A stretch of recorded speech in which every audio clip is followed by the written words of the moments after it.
जय हिंद स्टूडेंट्स। आज की क्लास में हम डिस्कस करेंगे सेल के बारे में, जो कि हम रैपिड रिवीजन कर रहे हैं एनाटॉमी एंड फिजियोलॉजी का। कल की क्लास में हमने देखा था एनाटॉमी फिजियोलॉजी की डेफिनेशंस, उसकी ब्रांचेज और रीजन ऑफ बॉडी और कैविटीज़ ऑफ बॉडी। आज हम डिस्कस करेंगे सेल के बारे में।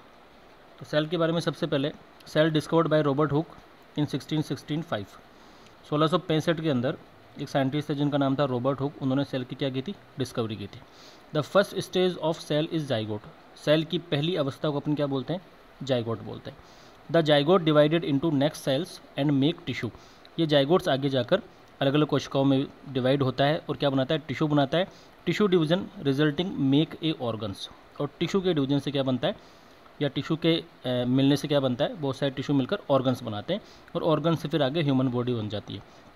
तो इसका मतलब ये हुआ कि रॉबर्ट हुक को हम फादर ऑफ साइटोलॉजी या फिर फादर ऑफ सेल बोल सकते हैं, जिन्होंने क्या किया था, सेल की खोज की थी। अब अपन बात करेंगे डेफिनेशन ऑफ सेल। डेफिनेशन का मतलब परिभाषा क्या रहेगी सेल की। The smallest structural and functional unit of the body is known as cell. हमारे शरीर की सबसे छोटी संरचनात्मक और क्रियात्मक इकाई को हम क्या बोलते हैं, सेल बोलते हैं। The cell have not a proper size and shape और cell covered by cell plasma membrane और सेल मेम्ब्रेन। सेल की कोई भी प्रॉपर साइज नहीं है, ना ही उसकी कोई प्रॉपर शेप है, और वो जिस मेम्ब्रेन से कवर रहती है उसको आप सेल प्लाज्मा मेम्ब्रेन या फिर सेल मेम्ब्रेन बोलते हैं। तो सेल को अपन ने डिस्क्राइब कैसे किया कि हमारे शरीर की सबसे छोटी क्रियात्मक और संरचनात्मक इकाई को हम क्या बोलते हैं, सेल बोलते हैं, कोशिका बोलते हैं, जो कि एक मेम्ब्रेन से कवर रहती है, जिसको आप प्लाज्मा मेम्ब्रेन या फिर सेल मेम्ब्रेन बोल सकते हैं। नेक्स्ट अपन देखते हैं सेल के अंदर जो ऑर्गेनलीज होते हैं वो कौन कौन से होते हैं, कोशिकांग जिनको अपन बोलते हैं। तो आउटर कवरिंग को अपन ने बोल दिया सेल मेम्ब्रेन। उसके अलावा एक nucleus, lysosome, cytosol, nucleoplasm, Golgi body, ribosome, endoplasmic reticulum और माइटोकॉन्ड्रिया। ये सभी के सभी ऑर्गेनली किस में पाए जाते हैं, सेल के अंदर पाए जाते हैं। तो अपन एक एक करके फास्टली सभी का क्या करेंगे, रिविजन करेंगे। सबसे पहले अपन देखेंगे सेल मेम्ब्रेन। सेल मेम्ब्रेन में या सेल मेम्ब्रेन सेल को कवर करके रखती है, जिससे सेल को फिक्स स्ट्रक्चर मिलती है। सेल मेम्ब्रेन क्या करती है, सेल को आउटर सरफेस से क्या करती है, कवर करके रखती है, जिससे कि क्या मिलती है, सेल को एक स्ट्रक्चर मिल जाती है प्रॉपर। अब ये जो सेल मेम्ब्रेन है फॉस्फोलिपिड एंड प्रोटीन मॉलिक्यूल से बनी होती है। इसके अंदर जो मॉलिक्यूल्स है वो कौन से हैं, तो फॉस्फोलिपिड है और एक कौन से, प्रोटीन है। Phospholipid molecule head and tail में डिवाइड होता है। ये जो फॉस्फोलिपिड मॉलिक्यूल्स है इसको दो हिस्सों में डिवाइड किया गया है, एक तो हेड हिस्सा और एक इसका टेल हिस्सा। नेगेटिव चार्ज हाइड्रोफिलिक जल स्नेही होता है, यानी कि ये दो हिस्से जो हैं इसमें हेड के अपर नेगेटिव चार्ज एंड टेल के अपर या टेल के ऊपर कोई भी चार्ज नहीं होता है। इसका मतलब ये है कि जो नेगेटिव चार्ज है उसको अपन हाइड्रोफिलिक जल स्नेही बोलते हैं।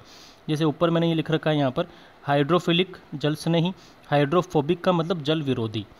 अगर हाइड्रोफिलिक सब्सटेंस है तो वो कैसा रहेगा, जल स्नेही रहेगा, और हाइड्रोफोबिक है तो वो कैसा रहेगा, जल विरोधी रहेगा।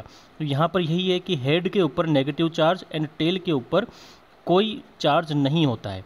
इसका मतलब ये है कि जहाँ पर नेगेटिव चार्ज है वो कैसा रहेगा, हाइड्रोफिलिक रहेगा।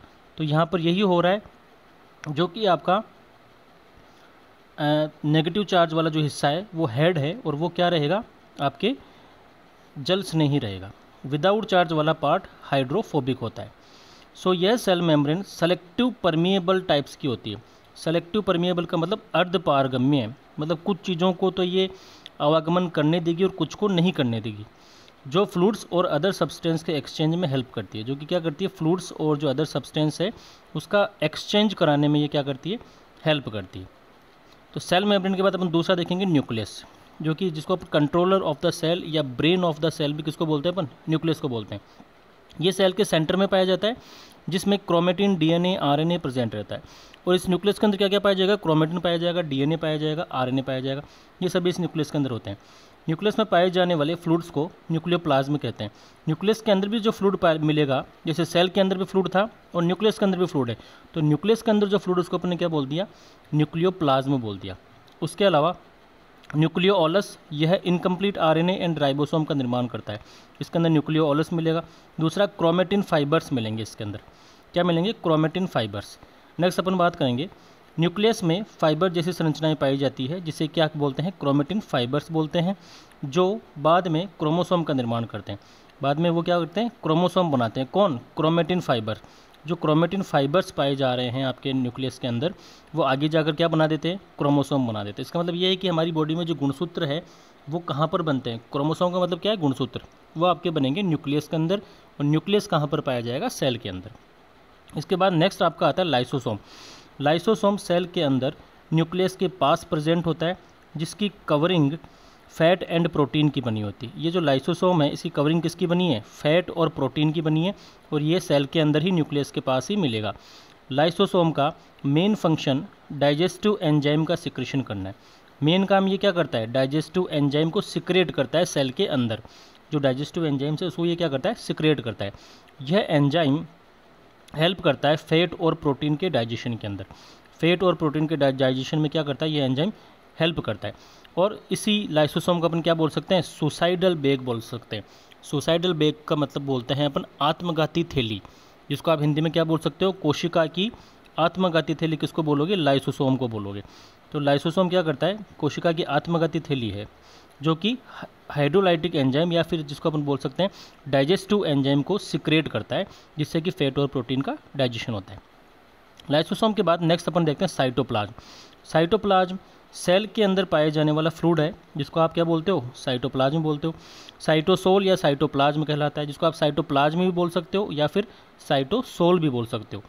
इस फ्लूइड में प्लाज्मा प्रोटीन प्रेजेंट होती है, जो सेल ऑर्गेनल्स न्यूट्रिशन प्रोवाइड करवाती है।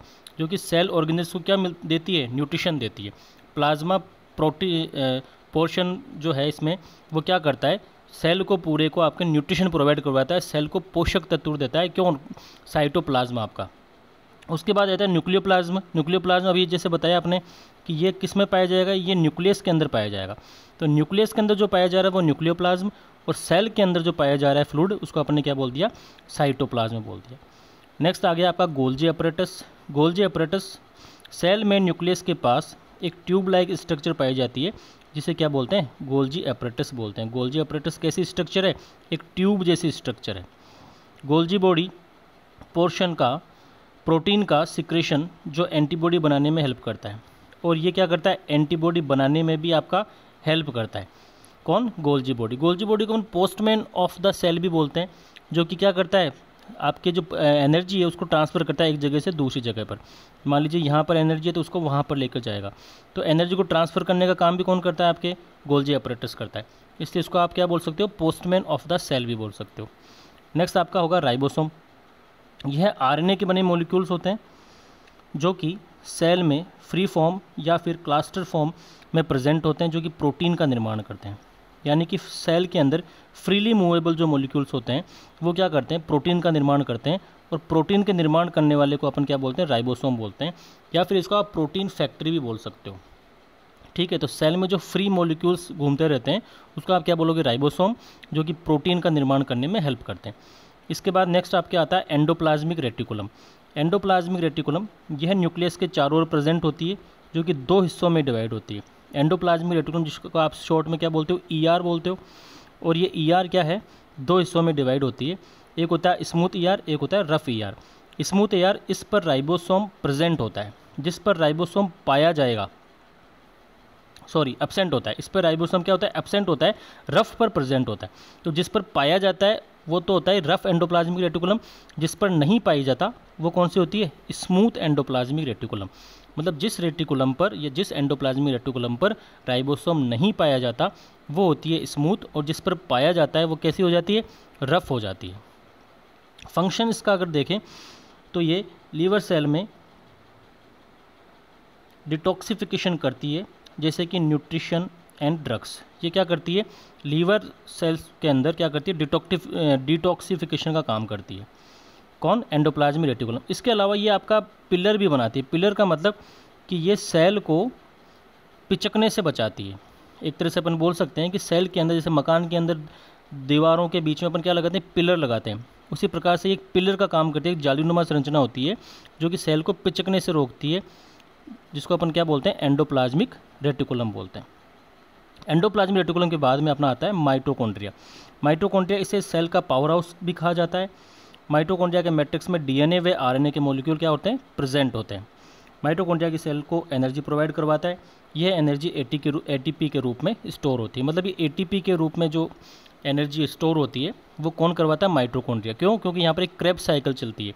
क्या चलती है? Krebs cycle. तो क्रेब्स साइकिल्स के द्वारा माइटोकॉन्ड्रिया क्या करता है? सेल को एनर्जी प्रोवाइड करता है। उस एनर्जी को ट्रांसपोर्ट कौन कर रहा था? गोल्जी बॉडी अपरेटस ट्रांसपोर्ट कर रहा था, जिसको अपन ने क्या बोल दिया था? Postman of the cell. और माइटोकॉन्ड्रिया को अपन ने क्या बोल दिया? Power house of the cell, क्योंकि ये एनर्जी बना रहा है। ये इसके बाद अपन डायग्राम दे सकते हैं, cell structure of human body. इस प्रकार से अपने को डायग्राम बनाना है, जहाँ पर आपको सेल मेम्ब्रेन आउटर कवरिंग बन जाएगी, माइटोकॉन्ड्रिया बनाना है, ये पिलर जैसी स्ट्रक्चर आपको एंडोप्लाज्मिक रेटिकुलम बनानी है, न्यूक्लियस, गोल्जी अपरेटस, लाइसोसोम, ये वेसिकल्स, ये आपके सेंट्रोसोम, राइबोसोम, ये सारी स्ट्रक्चर्स यहाँ पर आ जाएगी।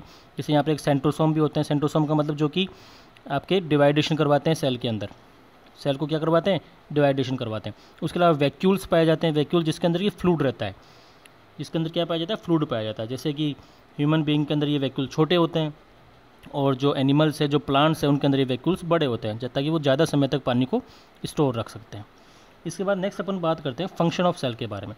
Function of cell mainly 3 function अपन देख सकते हैं। एक होता है रेस्पायरेशन, रेस्पायरेशन में हेल्प करना, एक एक्सक्रीशन में हेल्प करना, और एक बॉडी की रिपेयरिंग में हेल्प करना।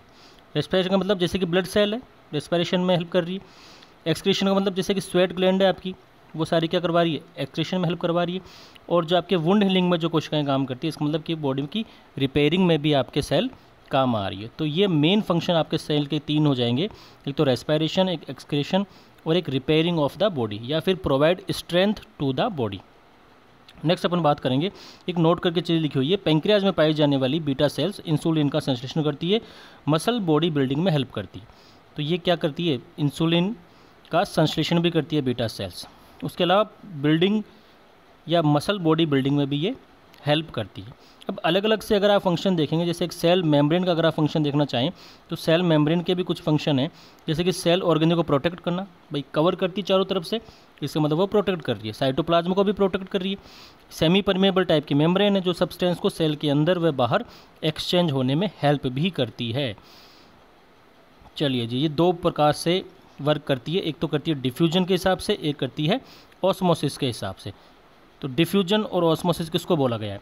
डिफ्यूजन का मतलब ये है कि इसमें हाई कंसंट्रेशन के मॉलिक्यूल लो कंसंट्रेशन की तरफ चले जाएं, उसको अपन बोलते हैं डिफ्यूजन। भाई सेल मेम्ब्रेन के फंक्शन पढ़ रहे हैं अपन। सेल मेम्ब्रेन 2 प्रकार से काम करती है, तो डिफ्यूजन की तरह और एक ऑस्मोसिस की तरह। डिफ्यूजन को अपन बोलते हैं विसरण, इसमें हाई कंसंट्रेशन के मॉलिक्यूल लो की तरफ चले जाते हैं। और एक होता है ऑस्मोसिस। ऑस्मोसिस का मतलब यह ऐसी प्रोसेस है जिसमें लो कंसंट्रेशन वाले मॉलिक्यूल हाई कंसंट्रेशन की तरफ चले जाते हैं, उसको अपन ने क्या बोल दिया? ऑस्मोसिस बोल दिया।